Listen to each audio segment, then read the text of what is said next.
The deserts of Egypt are always in motion. They roll and swell, eternally shifting through wind and time. Rising from the desert rock are the marks of man.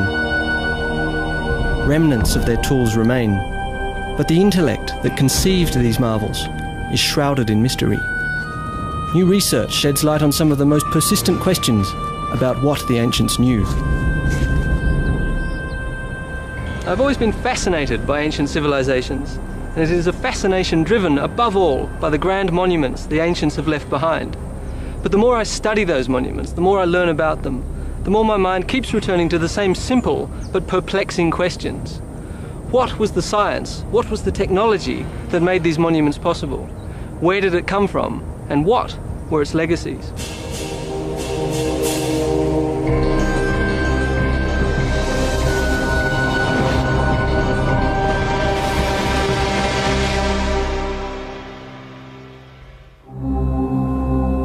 They say faith can move mountains. Well, in the case of the ancient Egyptians, it was their faith that made them move one mountain to build another.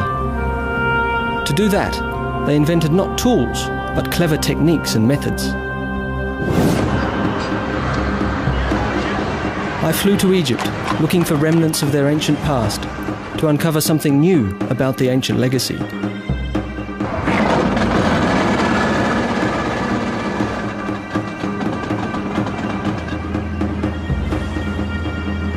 Following the legendary Nile was like stepping back in time, entering an ancient maze of mystery that has led us to the tangible examples of the ancients' knowledge and insights.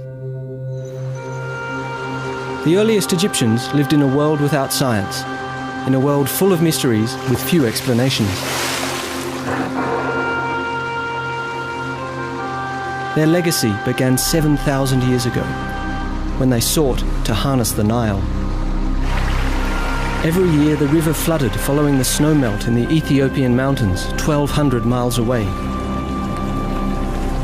For the most part, the flood was a blessing, because during drought time there was starvation. But the flood brought ample crops and life. Mind you, 97% of Egypt today is desert, and the Nile was and is the main source of water. Thinking about their environment, the ancient Egyptians began to develop methods utilizing nature to their advantage. Mimicking the natural basins that retained water when the river receded, they built canals to direct the natural flow even to distant fields, where the Nile left behind nutrient-rich soil once the water evaporated.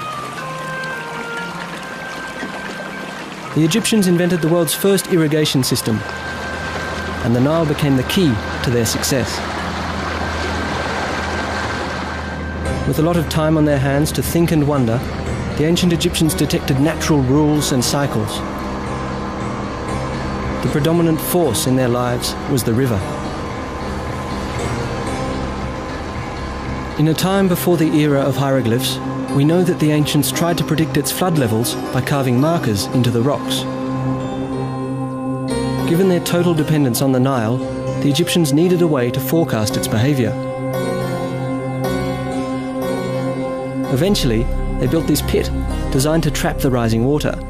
They developed a Nilometer, a simple yet effective method. It could take various forms, but here on Elephantine Island at Aswan, it was a row of steps with a height in cubits carved into the wall. From the height the river reached, they knew what the year ahead had in store. A height of 18 cubits meant famine, 24 meant abundance, and 27 foretold disaster. The Nilometer was a sign of life.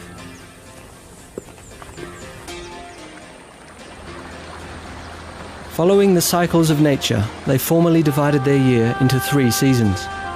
First came the flooding season, then the outflowing season of sowing and harvest, and finally the inevitable drought that lasted until the life cycle of the Nile repeated itself. The ancients divided each season into 4 months, with the moon defining each month as a cycle of 29 to 30 days. From their Sumerian neighbours, the ancient Egyptians had already adopted a 360-day calendar. But the moon as a marker turned out not to be precise enough, at least not when it came to predicting the flood.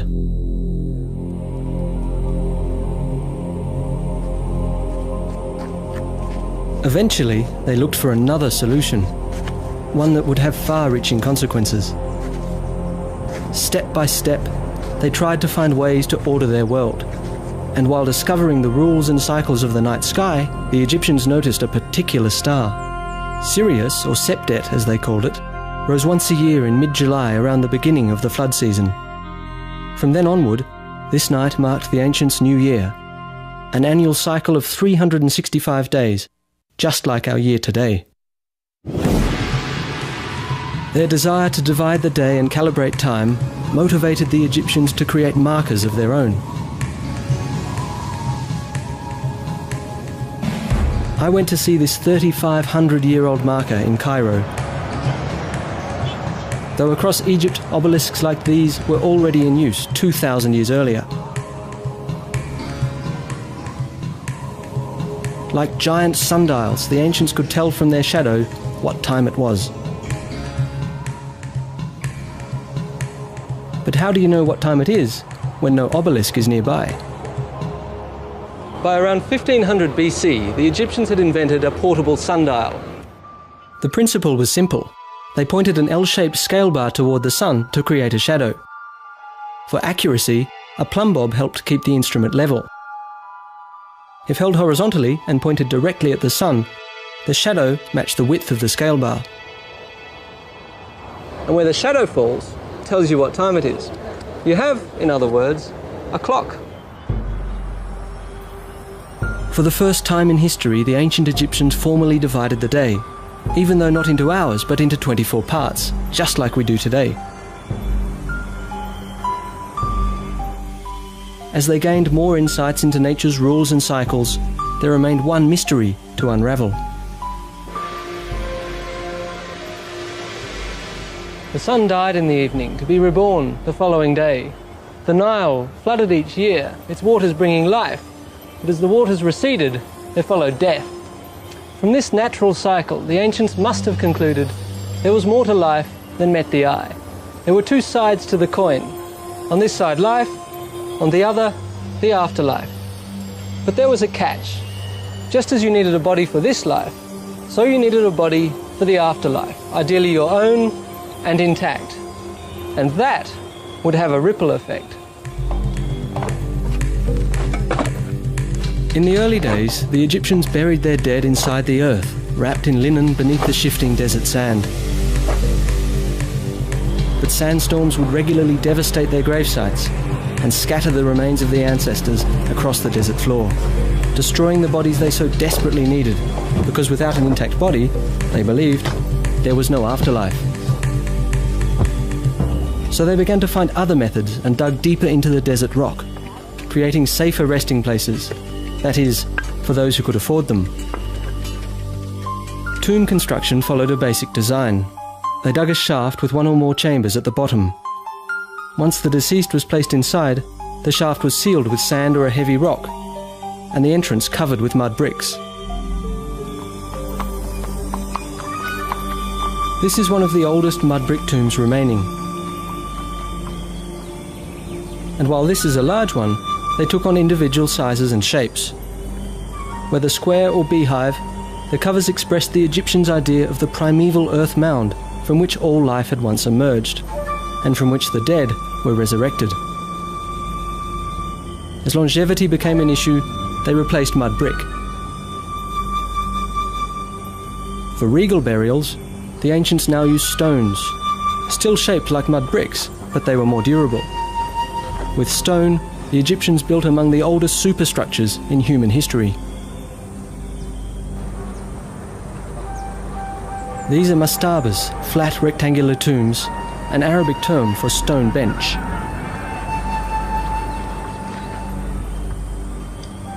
Mastabas became a mark of status. I noticed here at Giza that with time the stone blocks became larger and the tombs more elaborate.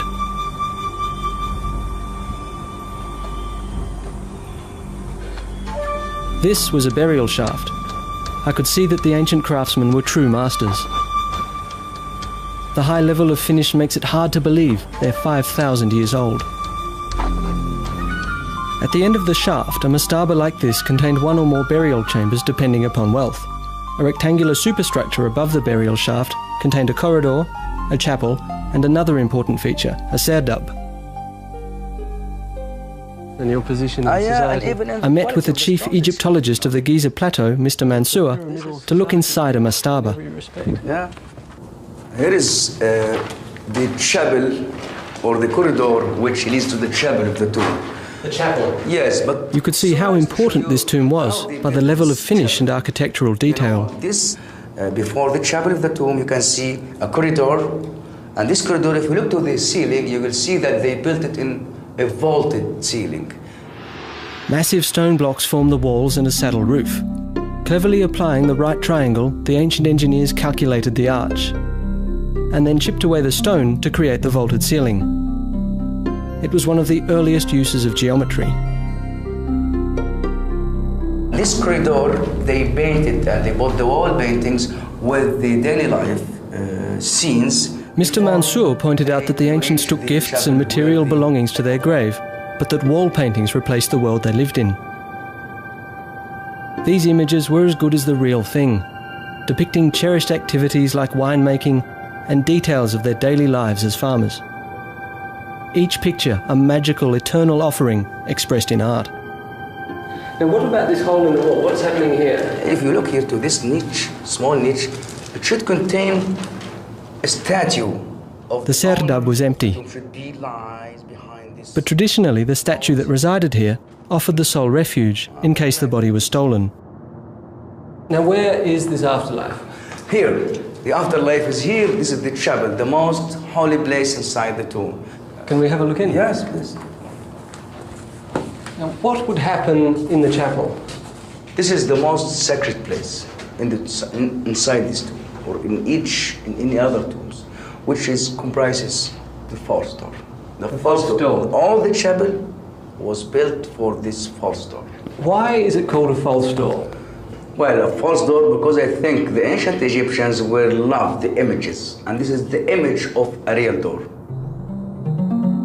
Following the ancients' love of images, Mr. Mansour explained, the false door mimicked a real door through which the deceased could return to his life to visit with family and friends and receive their offerings. In an adjoining tomb, I found a powerful presence, the soul's doorway and its resident statue. Along with the soul, the Egyptians believed a person was comprised of the body, the personality, the immortality, and the name. Without an intact body, or at least a statue for the soul to inhabit, a person didn't have a shadow and therefore didn't exist.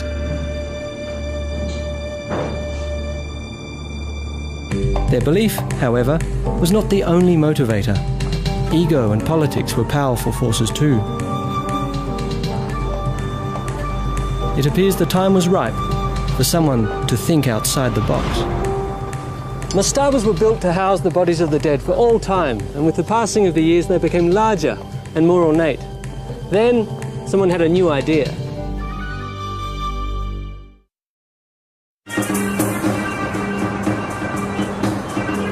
Modern Cairo today is home to 30% of Egypt's entire population. Like in ancient times, life still revolves around the Nile. And farming still remains a central part of it. The ancients used basic tools, yet they developed creative and intelligent methods, like the world's first irrigation system, to produce enough food to sustain an entire nation. But the Egyptians capitalized on yet another gift from the Nile, one that has left its permanent mark in world history: papyrus. The Egyptians invented one of the first portable recording mediums in the ancient world. To make a sheet of papyrus, they cut the inner pith of the stalk into strips. Then they'd soak them and arrange the pulp strips at right angles.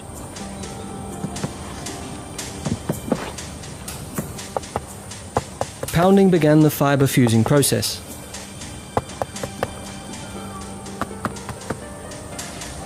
heavy weights further fused the plant cells after forcing the air out, reducing the thickness by about 75%. Air drying compressed the fibres by another 5%. Much of what we know about Egyptian tomb construction comes from papyrus records. But to appreciate these marvels, there's nothing like seeing the real thing. So I went to Saqqara, where it all began. Around 2600 BC, Imhotep, physician and architect to the pharaoh Zoser, came up with a tomb that was fit for a king. He had cared for the pharaoh's body in this life. Now he built him a home for the afterlife. Imhotep was considered a genius because he took mastaba design to the next level, literally, sparking a whole new era.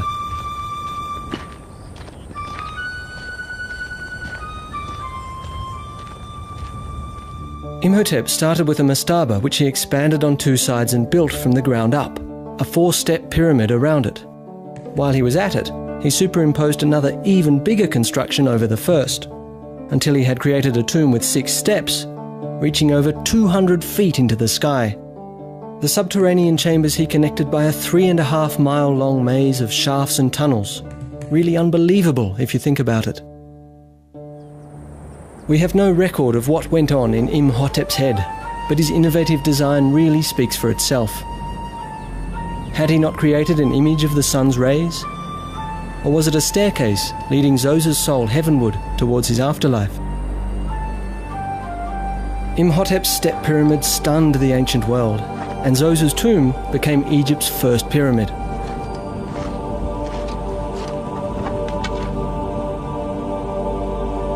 Trial and error, success and failure, whatever learning curves Imhotep's successors underwent, we don't know. Fact is, he sparked a whole new trend. How many attempts failed, we'll never know. Half a century later, either King Huni or King Sneferu took pyramid design to new heights. Experts don't know which one was responsible. To build higher, they experimented with a square base at Maidoom. But the sky was the limit, and after relocating the gravesite to Dahshur, Sneferu started a new, even more ambitious project. At first, it seemed to work. Except 1/3 into the construction, Sneferu's ambition was curbed by the slope. One theory is that the tremendous static weight may have caused cracks on the interior walls. So they lowered the angle, earning his project the name Bent Pyramid. Experts believe it was because of this imperfection that Sneferu ordered a new pyramid. Talk about ambition and determination. For the Red Pyramid, they copied the square base and the new angle of the Bent Pyramid for overall better proportions. It may look like trial and error, but over time they learned to carefully calculate their constructions. The Rhind Papyrus dates from 1650 BC. While it's a copy from an earlier document, it may still be older because the era of pyramid construction had ended around 150 years earlier. It's a 15-foot-long scroll. This part shows that the ancients came up with a formula to calculate the perfect proportions of a pyramid, and that they had a basic understanding of the principles underlying the Pythagorean theorem 1,000 years before Pythagoras was even born. What Sneferu had created was the first true pyramid. 4 equal triangles on a square base. Now I wanted to see how they had solved the weight issues of the interior.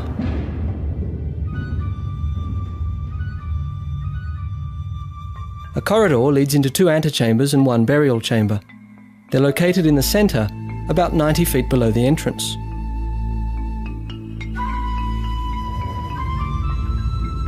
Given the size and weight of these blocks, the precision with which the Egyptians set them is really impressive.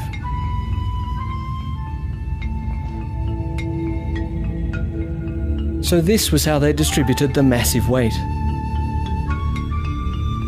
They built what architects call a corbelled ceiling. This one is over 40 feet high.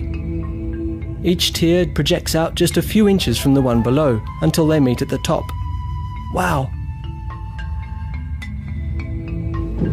Then, the corridor ascends for a few yards, leading into the burial chamber. Here, in the middle of the pyramid, you've got millions of pounds of rock all around you. It's like you're buried alive.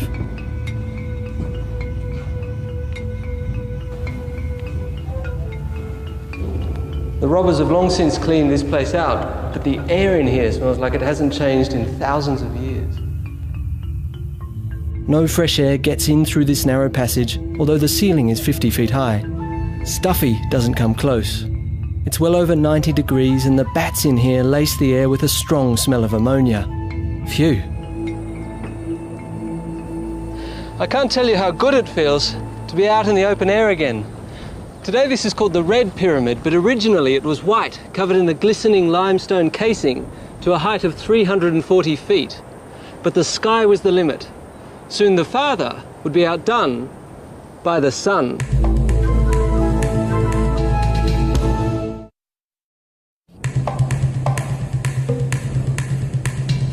You may know the expressions, if you can dream it, you can do it, and that only the sky is the limit. When I visited the ancient sites of Egypt, I saw just how true these aphorisms were a long, long time ago.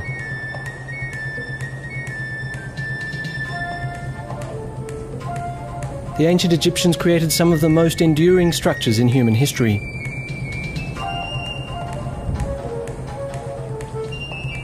Especially once they mastered the 6 major construction aspects that are consistent for all 80 or so pyramids they built. The first principle is the square base. To get a perfect square, they marked the 4 corners of the pyramid, something they probably did with strings. Precision is important, because if the sides aren't exactly even, you'll run into problems higher up. In a second phase, they built a rough, stepped core, like here at Giza outside Cairo, where it's possible to see the various layers. Much of what remains today is this core. This one is the biggest pyramid of them all. It is the tomb of Pharaoh Cheops, who ruled Egypt in the middle of the 25th century BC. Rising almost 500 feet above the desert floor, this was the tallest building in the world for nearly 5,000 years. Nobody knows exactly what their techniques were, because over time the traces of their construction methods have been erased, eternally sparking new theories. The third feature is the location and orientation of the pyramid. Since King Sneferu, all pyramids now faced east-west, equating the life and death of the king to the rising and setting sun. Orienting the pyramid in the right direction seems to have been no problem for the ancients, because the mean error on most pyramids is less than 1 degree. Selecting the location also included the aspect of sufficient construction material. For the foundation and the inner core, they used as many limestone blocks as possible from the immediate site. Experts have done the math. A pyramid like this required nearly 2.5 million stone blocks, a virtual mountain.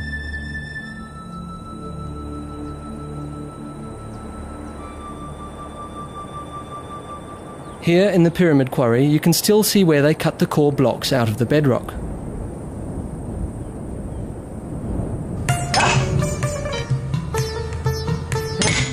Even today, quarrying is hard work and takes a lot of muscle, both human and mechanical. The comparison between our modern equipment and their techniques makes their accomplishments appear even more amazing. At an ancient quarry in Aswan, in the south of Egypt, I came to appreciate their determination.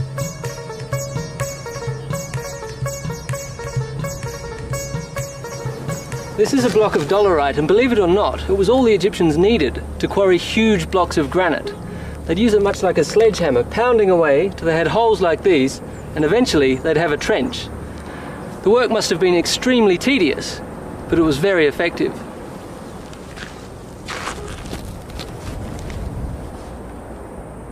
It's just a question of doing the work and other people hauling the blocks away to the pyramid site. I met with Dennis Stocks, an expert and author of a book on stoneworking technology in ancient Egypt. It's a question of a grid pattern to isolate blocks ready to extract them to put into the pyramid. he explained how they moved these blocks to build the pyramid core. Given the different sizes, they probably used various methods.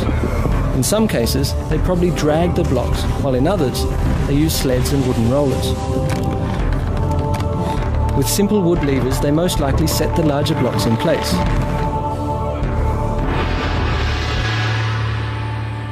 At the top, the rocks are much smaller and could probably be set by hand. In the fourth phase of construction, they filled in smaller stones to shape the actual pyramid. The trick was not so much the perfect shape of each block, but the overall height of each course, which had to be absolutely even and level. As you can see, the pyramids are built out of stones of all different shapes and sizes. Some as large as a truck, others the size of a fridge, all fitted exactly together. But as if that wasn't hard enough, the builders had to maintain a constant angle from one course of stones to the next. Only that way could they give the facade the smoothness of a piece of glass and maintain the angles with a razor-sharp precision.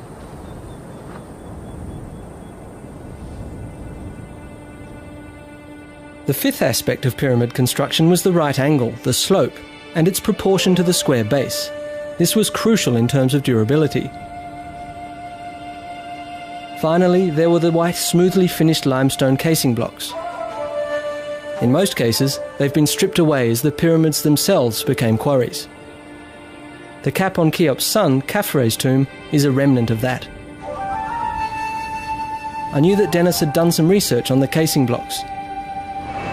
I met him at the Pharaonic village in Giza, where he'd set up a workshop to demonstrate ancient stoneworking techniques. When I arrived, Dennis was just setting up a limestone block. Very good, thank you. The tools he prepared were surprisingly simple. I was curious to see how they'd used them. Jack, come and have a look at this over here. What have we got here, Dennis? Well, this block of stone is similar to the type that they would use in the Great Pyramid, particularly for the casing blocks. How did they get the block smooth enough to serve as a casing? Well, to start to get it smooth, we would use a tool like this. This is a copper chisel, and the copper came from copper ore, which comes from the Sinai. Dennis told me that the ancients used three naturally occurring materials: copper ore, flint, and sand. From copper ore, they made chisels, adzes, borers, and drills. I always thought that copper was a very soft metal. How can you cut stone with copper? Now, the secret with this is that it is hammered cold, not like a modern steel chisel, and that hardens the edge if it's left to cool naturally. Okay. And then you can cut the stone? Yes, it's quite simple to do. You just get the chisel, put the edge on, and then gradually chip away by altering the angle of the chisel in order to get a clean cut along the stone. And that gives you a cut that's smooth enough to build the casing stone? Yes, eventually you would get it quite flat. But then there's another technique they could use, which is using a flint scraper. Has a sharp edge along there and can be used like this. Just angle it at the stone and gradually scrape away the high points like so. Now, Jack, why don't you have a go yourself with this? Oh, it's quite soft, isn't it? Yeah. So you can really just... And so with this thing, you just even away all the rough edges. You can gradually get that evened down until you get a smooth surface. Polishing is one thing, but how do you know when you've got the finished product? How do you know that your surface is absolutely flat? Well, let me show you. First of all, they needed an accurate tool to test the surface as to see whether it was flat or not. Mm-hmm. Really, what it amounts to, if you just hold that for me, Jack, and stretch that out tight on the surface like that. Mm-hmm. Now, what this is are three rods that are all the same length. Now, this is extremely important, so that when the string is taut, you can check underneath the string with the rod to see if there are any high spots, like so. So if we touch the string, we know that there's a bump right there. Yeah, if the string lifts up like that, you know that there's a bump. Unbelievable. This technique was really clever, but if you think of the millions of stone blocks that required such detail, I was sceptical as to how effective it had been in the field. So I challenged Dennis to a little experiment. If we walk along this way, you'll see that blocks are in a line and they seem pretty level with each other. How did they keep them so level? Well, they had to use a means of testing them. So we'll test them and see how good they are. Let's use the old levelling tool again. Our old friend. The rods and string. Yes. You place your end on that block there, and I'll try this block here. And we'll try your block first with the testing rod. Oh, So that's brilliant. pretty good, isn't it? Pretty perfect. That's yeah. good there, but this is the bit here. How's this level here? Oh, yes. You've got to have nothing but admiration for them. So they've got it exactly right. Absolutely right. So the blocks are level. But that wasn't enough. For the pyramid to remain stable, the blocks had to be horizontal. Dennis had brought another ancient tool. Now, we can use this A-frame to check whether the block is truly horizontal. Horizontal, like a surface of water. Yeah, in fact, we can use the surface of water to check that the frame is accurate. And we do this by marking a line behind the hanging plumb line. So if your measurement is flat, then this will always hang absolutely vertically. And then you know the rock is horizontal. Yes. So how is that now? It's bang on. It's absolutely right in the middle. It's very good. Very good. But that's one thing. I mean, if you know the block is horizontal, that's fine. But surely you also need to know whether the sides are vertical. Yeah, that's right, Jack. But they had another tool for this purpose. And there was only one place to test it. Now, this is one of the casing blocks that once covered the entire pyramid. That's right, Jack. Because this casing block has to fit to its neighbour, the vertical face has to be truly vertical, and they could test it with this particular tool, which is called an F-frame. And by the way, this is the only place on the plateau that we can test whether a casing block surface is truly vertical. This is a simple tool. So long as this distance is equal to this distance and the plumb line is touching both the ends, then we can say that the surface is truly vertical. So how's it doing, Jack? It's doing pretty well. Then we can show that the surface is vertical. Pretty simple, huh? Well, they've got it right again, Jack. But who were they? The ancient Egyptians were foremost farmers. Yet the pharaohs were able to assemble a massive workforce. Until now, it was believed that the source of that manpower was slavery.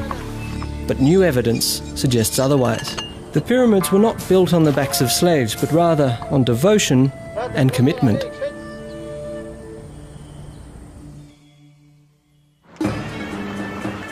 Today, Aswan, the ancient capital of Nubia in southern Egypt, is a destination for all who are eager to explore the Nile.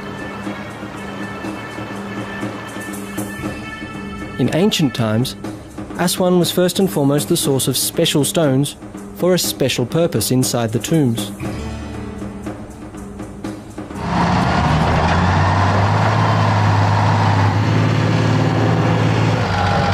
Even today, the stone found here is prized. 5,000 years ago, granite blocks like these were quarried and shipped down the river.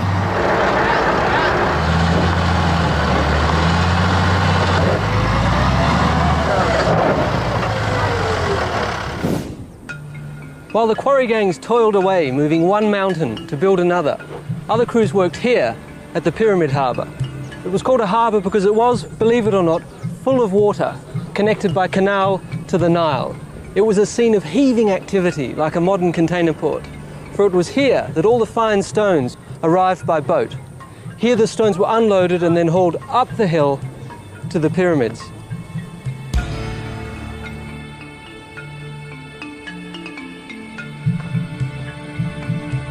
The ancients knew that the angle of the ramps was crucial. Between 6 and 7 degrees was perfect to defy gravity.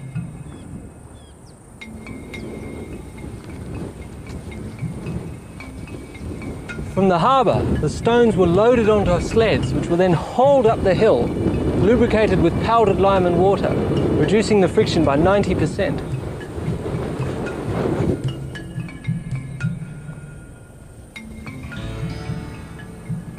This is no hill. You want to haul a rock up? I wondered who the people were who dragged heavy stones up to the pyramids day after day during the 20 to 30 years of construction that it took to build these giants.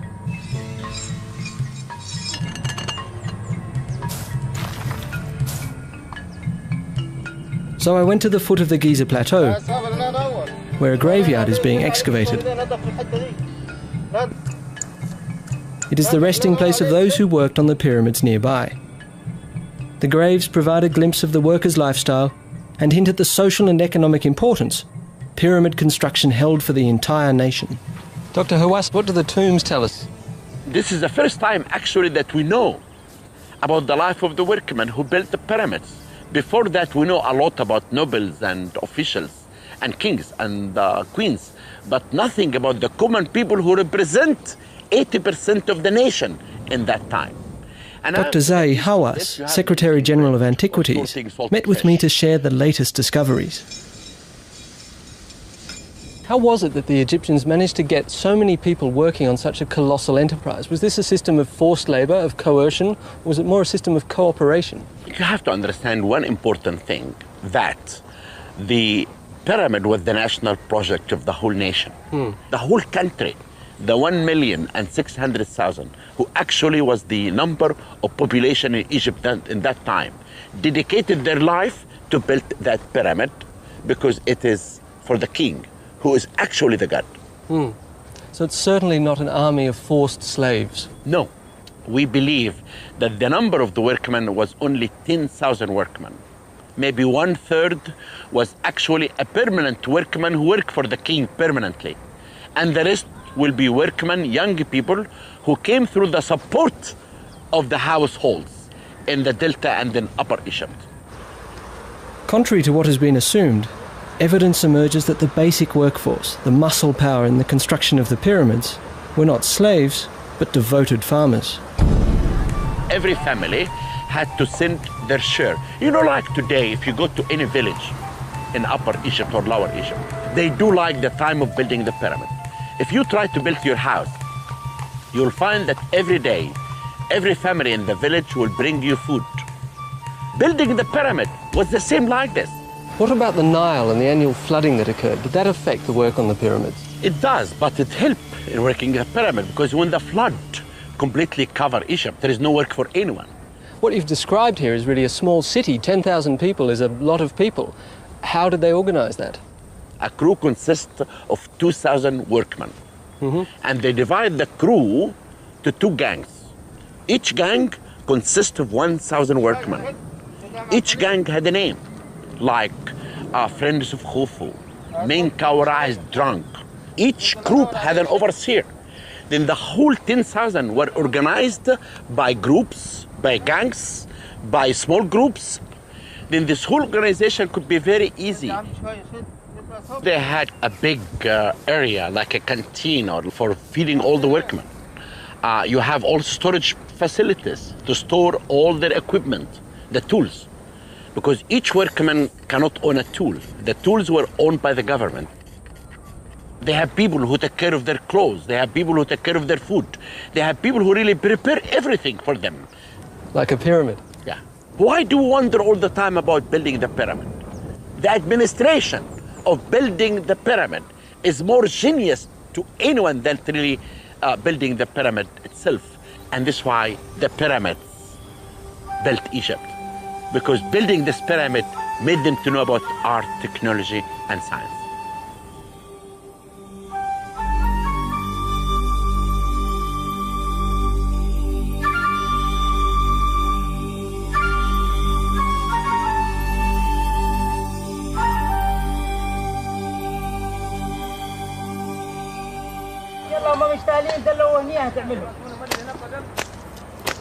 I came to realise how much of what the ancients knew reverberates across time while walking through modern Aswan.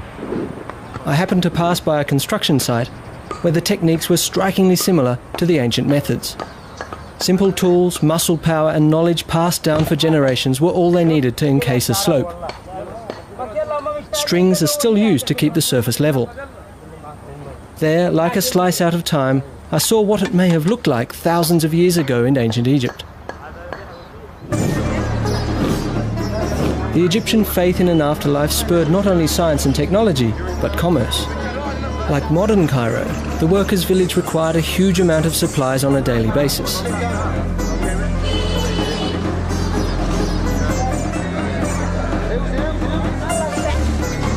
Many sought to fill those needs. And as their belief radiated out beyond the royal gravesites, it touched every aspect of Egyptian daily life. More and more people turned to supplying the demand, while generating a demand of their own.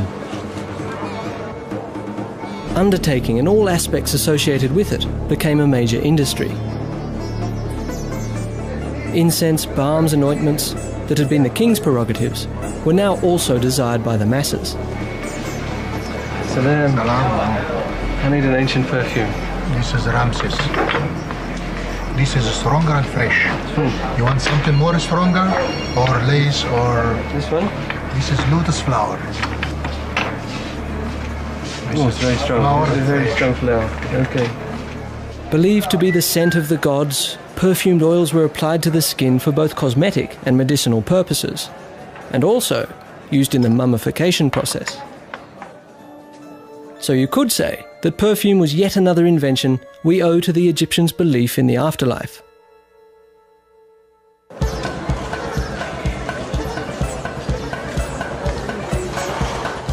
They also created one of the world's most enduring fascinations. In the Cairo Museum, I saw some of the stunning results of the ancient undertakers' art and science. Though they are shocking in their stark reality, the mummies provide an invaluable record of the beliefs, the science, and the lives of the ancient Egyptians. 6 feet tall, 90 years old, the father of 100 children during a reign of 70 years, the legendary Ramses II surpassed all Egyptian rulers. The mummification process during Queen Nedjemet's time included the tucking of natron, a naturally occurring salt, in packages under the skin and into the body's hollows. When she was found and transferred up the Nile to Cairo, the natron that had once dehydrated her body absorbed the moisture on the river, causing her dried skin to burst. King Seqenen-Ra's mummy tells of a violent world which he left following a head wound sustained in battle. Amenhotep I, his grandson, is resting in a shroud adorned with flower garlands. Just like today, flowers were a token of love.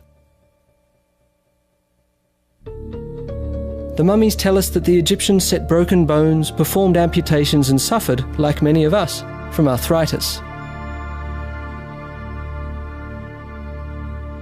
These silent messengers bear witness to a mastery of technology and an astonishing depth of knowledge.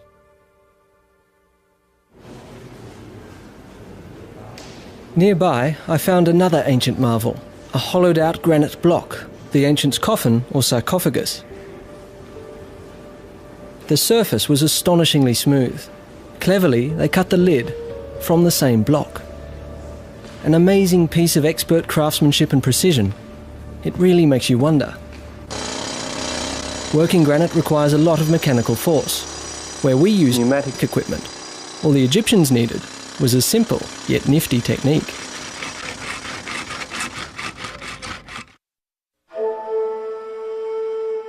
The barren environment of the desert inspired the ancient Egyptians to create colourful images, be it for this life or the afterlife. In their world, flowers took on a special meaning. Records from 2200 BC show that it was in ancient Egypt where the first ornamental gardens were created, more than 1500 years before the fabled Hanging Gardens of Babylon. Solely a prerogative of royalty, some say the ancient gardens were an expression of the god king's might, so powerful he could grow flowers where nature did not. But the ancients saw more in them. They were an image of rebirth and regeneration, tokens of love and worship for the passage from this life to the afterlife. Placed with the mummies inside their coffins, flowers were believed to protect them for an eternity, and granite, so they believed, provided the ultimate insurance. On the Mohs scale of 1 to 10, granite is a 7, making it at least as hard as steel. Just how they were able to hollow out a piece of rock this hard was a question for ancient technology expert Dennis Stocks. You know, one of the most difficult things that the Egyptians had to do, a very mystifying process, is how did they drill the holes in solid rock?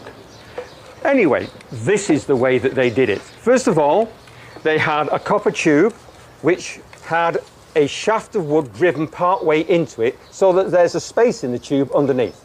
Then they could get the tube in position, and the cutting agent is just common desert sand. So that's, you're just pouring sand in there so that the copper has a sharp edge to cut. Yes. Now, we've got a long bow here with a rope on which has been given a double turn around the shaft. Now, there's only one component to put in place. Can we put the top capstone on? Now, this is just to put in position for the shaft to rotate in while the bottom rotates in the hole. So if you'd like to take hold of this... So this is what holds the drill in place, hold that, yeah? And like don't that? put any pressure on. And while the two operators turn the drill, the sand is now steadily and slowly but surely cutting its way right through the stone. And the only limiting factor is our strength and the length of the copper tube. Right. So it's a very good technique, and of course it's very, very economical. Why? Because you're only drilling the circumference of the tube out. The core can be knocked out later and you're left with a hole. Super technology, really is.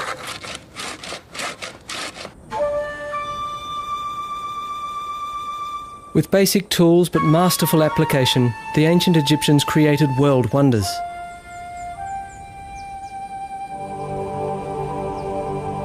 And while their knowledge and experience grew, the craftsmanship of the pyramids went downhill.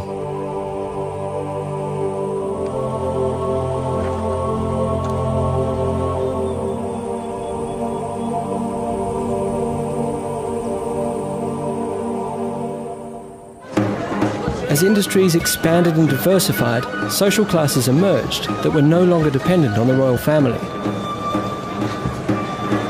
Some historians also believe that wars, famines and a power shift to the south contributed to the decline. But it took another 1,000 years before the ancient Egyptians were dealt the final blow. A new faith arose, and while it also acknowledged the concept of a life after death, it argued that you didn't need a body to enjoy it. Christianity swept through Egypt, followed by other religions, erasing an over 3,000-year-old tradition in only a few centuries, eclipsing a culture and a lifestyle that had been shaped by the pyramids. In their quest for an eternal life, they leave behind a legacy of basic geometry, rudimentary science and seminal technologies, preparing the ground for intellectual growth elsewhere. When we think of the great intellectually and scientifically advanced cultures of the ancient Western world, we tend to concentrate on Greece and Rome. But both cultures achieved their greatness, thanks in part to what the ancient Egyptians knew. Their knowledge did not remain trapped in these desert sands, but spilled out into the wider world, beyond the shores of the Nile. From where it eventually reached us, reminding us, in light of our own achievements in technology and science, that we stand in awe on the shoulders of giants known as the Egyptians.